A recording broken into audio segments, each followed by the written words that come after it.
大家好，给大家分享一个搜话题。当你去面试时，面试官说你前面那一位面试者是清华毕业的，为什么我要录取你而不是他？该如何回答？我们来看看网友的评论。首先，确认几个前提。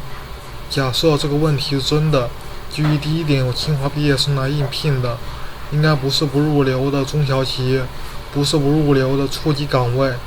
基于第二点，这样的企业、这样的岗位的领导应该不是个棒槌，不会花时间教遣你，哪怕表面上是这样。基于第二点，和清华毕业生聘同一岗位，应该不是一个厨儿，要么简历上有两把刷子，要么履历上有不一样的资历。基于第三点和第四点，这个问题不适合抖机灵，需要一个长文来回答。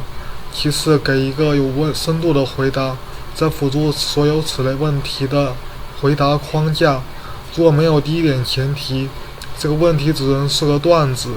而我本人做了10年招聘，之前在甲方做招聘负责人，现在是一家猎头合伙人。我知道这个问题可以是真的，而且在实际招聘中还有很多类似的问题，比如前一个人选他顶级企业出来的，为什么要录用你？我们之前面试的那个人获得过顶级大奖，为什么要录用你？都是用前一个人选身上某一个你不具备的亮眼标签反问你，你怎么应对？这些问题其实是一类的，此类问题都可以套用下面这个话术框架。直接上话术，话术分为4部分。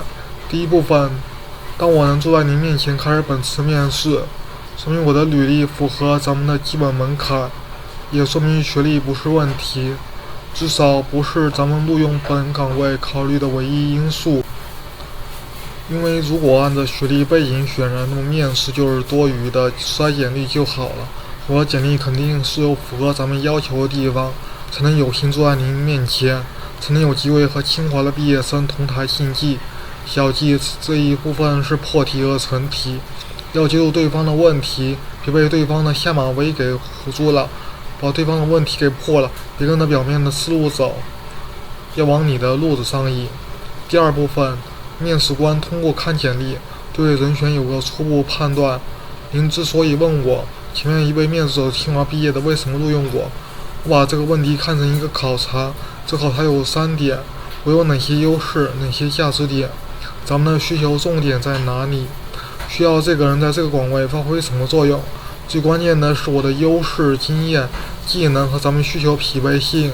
每个人面试人选的面试官眼里都是有一定的匹配性的。之所以要面试，是希望通过面对面的沟通来判断匹配度是5、6分还是8、9分，是一般的匹配还是深度匹配。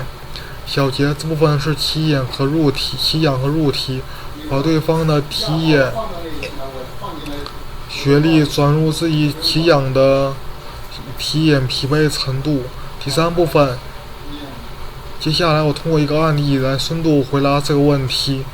2年前，我单位因为面临着什么局面，所以搞一个什么项目，项目难度很大，比如1、2、3、4，但这个项目对公司意义重大，必须要做。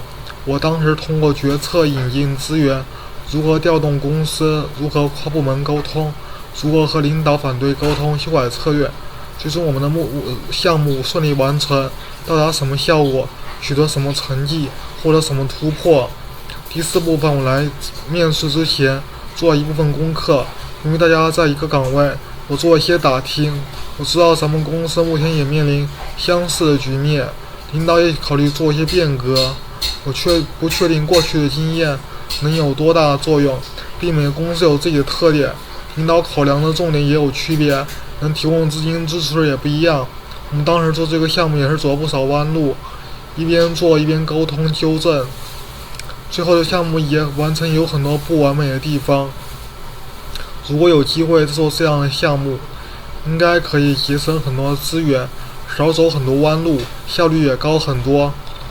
我本次来面试也是想了解咱这边怎么规划的，事情准备怎么做，大家有没有机会共识。如果你看聊天这个回答，再来看学历这个回答，会更有感触。其实越是重要的机会，我们获得时间、获得展示自己的问题越少，我们在有限的时间、有限的问题中把自己展示出来，并让对方产生兴趣，让对方觉得我们就是对方所需要的那个人。